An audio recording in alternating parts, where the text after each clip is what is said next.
The 1923 Natives Urban Areas Act, controlling Black South Africans in cities. Imagine working in a city your entire life, yet you're constantly at risk of being forcibly removed just because of your race. You build a home, a community, and a life, only to be told that you don't belong. This was the brutal reality for Black South Africans under the 1923 Natives Urban Areas Act, a law that controlled where they could live, work, and even exist in urban areas. In 1923, the South African government passed the Natives Urban Areas Act, marking one of the earliest legal steps towards racial segregation in cities. This law laid the foundation for later apartheid-era policies that restricted Black South Africans from freely living in urban centers.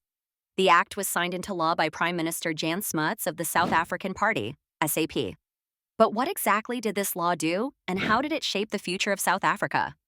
The 1923 Natives Urban Areas Act was introduced under the pretense of orderly urban development, but its real purpose was to keep Black South Africans out of cities unless their labor was needed.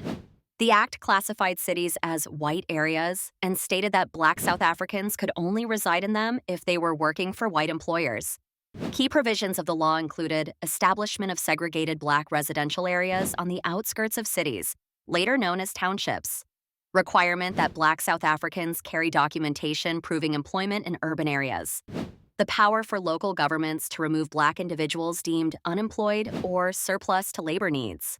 Limited housing availability, with municipal control over where and how Black people could live in cities. This act reinforced the idea that Black South Africans were temporary residents in urban areas, allowed there only to serve the white economy. The Natives Urban Areas Act had devastating effects on Black communities.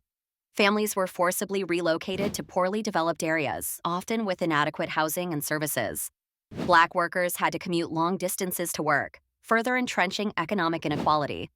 This law also laid the groundwork for later apartheid policies, such as the 1950 Group Areas Act and the notorious Pass Laws, which further restricted Black movement and residence in urban areas. But resistance grew.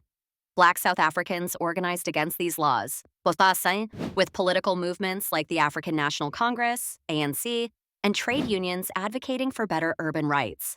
Struggles against forced removals and poor living conditions fueled the fight against apartheid in the decades that followed. While the 1923 Natives Urban Areas Act was eventually replaced by even harsher apartheid laws, its legacy lived on in South Africa's deeply segregated cities. Today, many of the townships created under this law still exist, reflecting the long-lasting impact of forced removals and spatial segregation. Understanding these historical laws helps us see how systemic oppression was implemented and why inequality persists today. If you found this video insightful, hit the like button, subscribe for more historical breakdowns, and let us know in the comments what apartheid-era laws you'd like us to cover next. Let's keep this history alive and never forget the struggles that shape South Africa.